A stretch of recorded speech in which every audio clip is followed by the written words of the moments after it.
죄송합니다. 김기용 의원님 먼저입니다. 김기용 의원님 질의하시겠습니다. 죄송합니다. 의도적인 건 아닌 것 같은데. 외교부 장관님 질의드리겠습니다.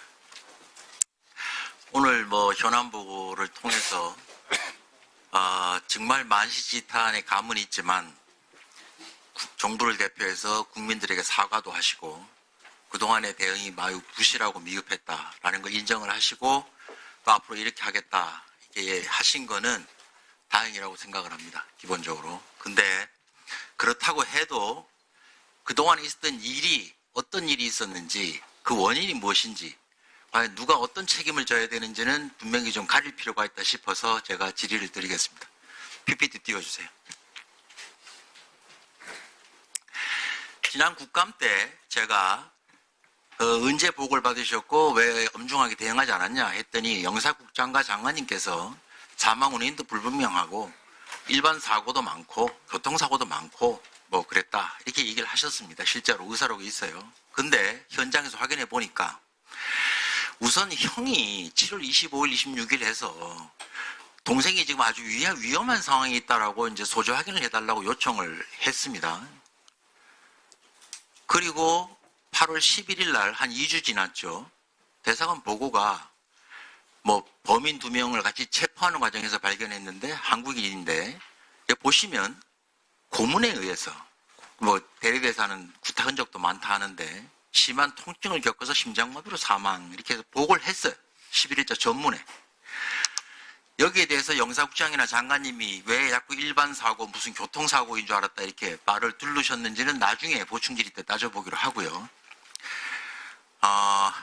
이 이전에도 이미 많은 우리 언론 특집 보도를 통해서 동남아에서 여러 가지 이런 문제가 있다라는 거 영화도 나왔고 방송사에서도 많이 보도가 있었죠.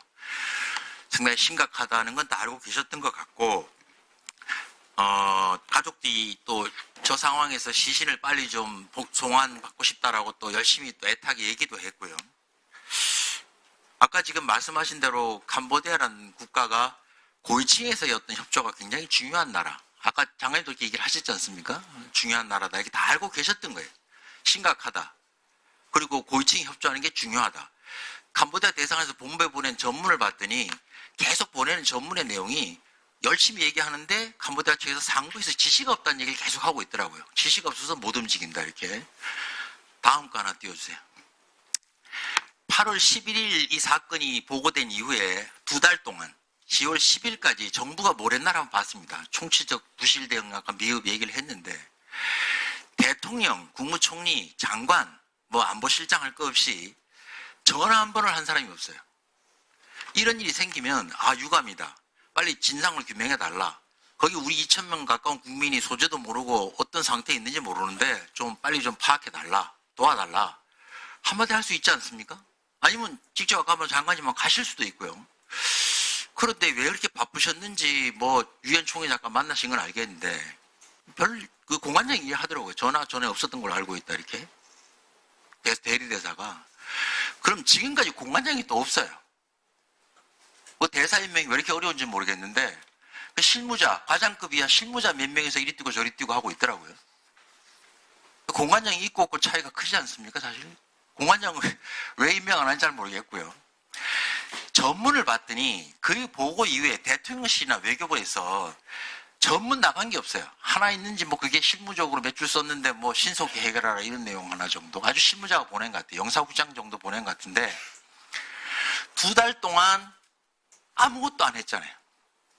지금 많이 하신다고 하는데 11일부터 대통령 지시도 있고 아무것도 안 했다. 아무것도. 다음 PPT 한번 보여주세요. 이재명 대통령께서 과거에 이렇게 지금도 얘기하고 계세요. 산업재해 났을 때 예상할 수 있는 일들을 방어하지 않고 사고가 나는 것은 결국 죽음을 용인하는 거고 미필적 고의에 의한 살인이다. 밑에 세월호 사건 났을 때 미필적 고의는 살인혐의가 상당해서 고발도 했죠. 성남시장 계실 때 박근혜 전 대통령을.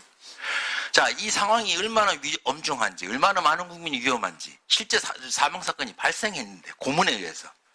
그걸 다 보고받고도 2달 동안 아무것도 안 했다는 거예요. 그럼 이게 과연 이재명 정부가 얘기하는 국민이 주인인 나라, 국민 주권 정부라고 하실 수 있느냐, 이게. 여기에 대해서는 누가 어떻게 해명하고 어떻게 책임질 거냐. 그에 따른 조치도 합당하게 있어야 된다. 제가 볼 때는.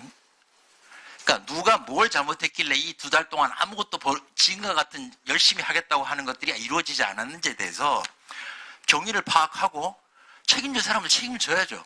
사망도 죽고 2,000명이 지금도 저렇게 있는 상황인데 왜 아무것도 안 했는지는 우리가 따져봐야 되지 않겠습니까? 누구한테 책임이 있는지도 밝혀야죠. 앞으로 잘하겠으니까 뭐 그동안 일은 없던 걸 해달라 이렇게 얘기하지는 않으실 것 같고요. 그래서 왜 애초에 보고 때부터 언론에서 그렇게 많은 문제가 있다고 했는데도 정말 9월 뭐 20며칠 날 언론 보도 나온 직전까지는 아무것도 하지 않았는지 그 부분에 대해서 해명이면 해명이고 또 앞으로 그 관련자들에 대해서 어떻게 하실 건지에 대해서 물론 여기 장관님 자신의 처신도 뭐 포함돼서요. 좀 입장을 밝혀주시면 좋겠습니다.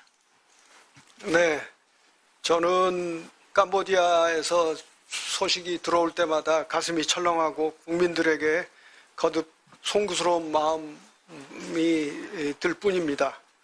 무엇이 잘못되었는지 파악하고 분석하고 또 보고도 드리고 또 자체 점검도 하고 하는 조치를 하겠습니다.